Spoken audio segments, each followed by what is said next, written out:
The diplomatic chamber fell silent as Ambassador Arya Chen stepped through the airlock, her powered armor hissing as pressure equalized.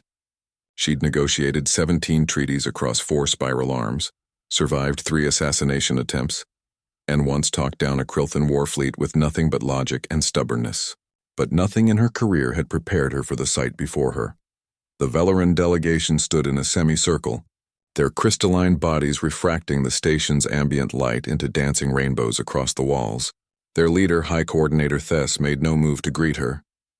Instead, every faceted eye focused on a pile of shimmering fabric in the corner, what remained of a ceremonial nest. Ambassador Chen. Thess's voice chimed like breaking glass. "We have a situation." Arya's HUD flickered with biometric data, elevated stress markers across the entire delegation. Her hand instinctively moved toward her sidearm before her training kicked in. Diplomacy first, always. "I'm listening.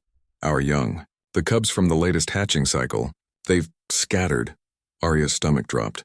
Velaran cubs were sacred, their survival rate abysmal without constant care.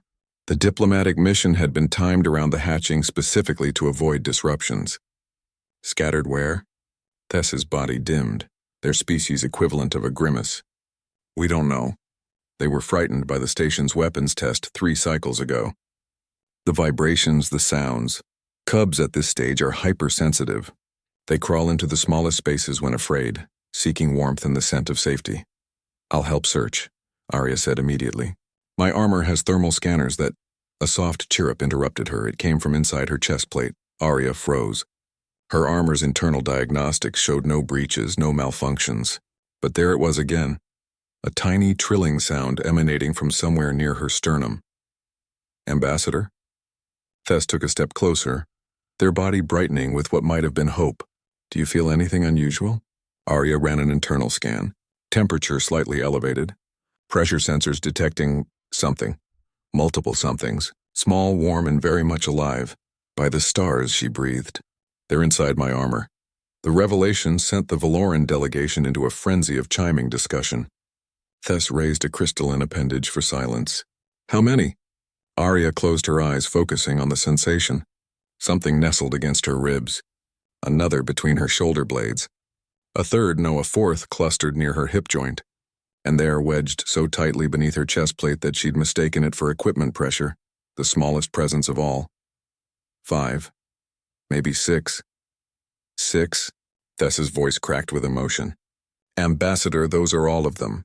Every cub from this cycle." The diplomatic implications crashed over Arya like a tidal wave. Velaran cubs imprinted on scent and warmth during their first weeks of life. If they'd crawled into her armor, into contact with her skin, her sweat, her human biology, they would have bonded with her scent signature. Removing them forcibly could cause psychological trauma, or worse, trigger their defensive capabilities prematurely. "What do we do?" Arya asked carefully. Thess approached until they stood just beyond arm's reach. "The cubs choose their own guardians, Ambassador. It's an ancient instinct, one we cannot override. If they've chosen you—" The High Coordinator paused, light rippling across their surface. "Then you must keep them, at least until they're ready to emerge." "Keep them? How long are we talking?" 17 days. Maybe 20 if Rin is among them. Rin? The smallest. The one we feared wouldn't survive. Thess tilted their head, regarding Arya with what she'd learned to recognize as curiosity. "Can you feel them? The tiny one beneath your heart?" Arya focused on the pressure against her chest plate. "Yes, there. So small she'd nearly missed it. A flutter like a second heartbeat, fragile and determined. I feel them," she whispered. "That's Rin. If they've wedged themselves there, in the warmest spot—" Thess made a sound like wind chimes in a storm. "They trust you completely." Over the next hours, Arya learned the impossible logistics of her situation. She couldn't remove her armor.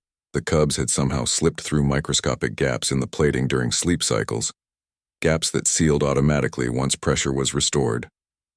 Her armor's AI had registered them as equipment anomalies and compensated accordingly. Opening the suit now would expose them to temperature shock. She couldn't return to Earth. Not with Valoran cubs imprinted on her biology. She couldn't hand them off to anyone else. "The cubs had made their choice, why me?" Arya asked Thess during the 3rd day. when the absurdity of her situation had settled into grim routine. She'd learned to move carefully, to keep her core temperature steady, to sleep sitting upright so she wouldn't crush the passenger on her back. Humans run hot, Tess explained, hotter than most species. Your metabolic rate, your constant motion. To a frightened cub seeking safety, you must have felt like a star. Bright, warm, alive. The High Coordinator's body pulsed with soft light. And your scent. Humans produce pheromones, yes? Stress hormones, comfort chemicals. Perhaps the cubs recognized something in your biology that resonated with their needs. Arya thought about her last mission briefing, the meditation techniques she'd used to stay calm during the weapons test. The breathing exercises. Had the cubs smelled her forced tranquility and mistaken it for the safety they craved?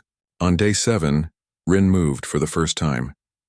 It was a tiny shift, barely perceptible, but Arya gasped as the smallest cub uncurled slightly beneath her chest plate. Her armor's medical sensors lit up with new data.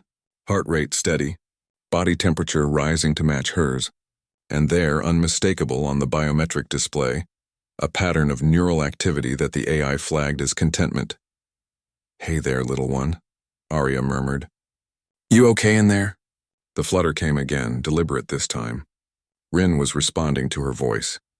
By day 12, all 6 cubs had synchronized their sleep cycles with hers. They shifted when she moved, settled when she rested. Arya found herself talking to them during quiet moments, explaining Earth, describing oceans and mountains they'd never see, humming old lullabies her grandmother had taught her. The Valoran delegation watched with barely concealed awe. "You're doing what we cannot," Tess admitted on day 15, keeping them calm, keeping them growing. "Your species' natural warmth, your constant vocalization, it's perfect for cubs at this developmental stage." "I'm just trying not to mess them up," Arya said honestly. "Ambassador, you've bonded with them. They know your heartbeat better than their own." Tess moved closer, their voice dropping to a reverent chime. "When they emerge, they'll carry your scent as kin." "Do you understand what that means?" Arya did. She'd read the cultural briefings. In Valoran society, scent kin were bound by ties stronger than blood. The cubs would recognize her as family for the rest of their lives, and so would every Valoran who encountered them. On day 17, Rin began to emerge. Arya felt the pressure shift, felt tiny claws scraping carefully against her inner armor plating. Her HUD showed a gap forming near her ribs. The cub was finding their way out through the same impossible spaces they'd entered. "Easy," she breathed. "Take your time." Slowly, carefully, a small crystalline head pushed through a seam in her armor. Faceted eyes blinked in the light. Rin was no bigger than Arya's palm, their body still soft and translucent but alive, so wonderfully, impossibly alive. The cub chirruped and crawled onto Arya's hand. 5 more followed over the next hours, each emerging at their own pace, each pausing to touch Arya's skin before joining their siblings. By the time the last cub climbed free, Arya was sitting cross-legged on the floor, her armor finally released. 6 Valoran cubs clustered around her like shimmering jewels. Tess approached slowly, their body bright with joy. "They're healthy. All of them. You've done what we thought impossible." Arya looked down at Rin, who'd climbed back onto her hand and refused to leave. The smallest cub chirruped softly, their body pulsing with light that matched Arya's heartbeat. "I didn't do anything special," Arya said. "You kept them warm. You kept them safe. You let them choose you." Tess lowered their head in a gesture of profound respect. "Ambassador Chen, you've just formed the first human-Valoran kinship bond in recorded history. These cubs will remember, and so will we." Arya smiled, feeling Rin's tiny claws grip her finger. "Guess I'm stuck with you guys, huh?" Rin chirruped, a sound that needed no translation. "Yes. Forever."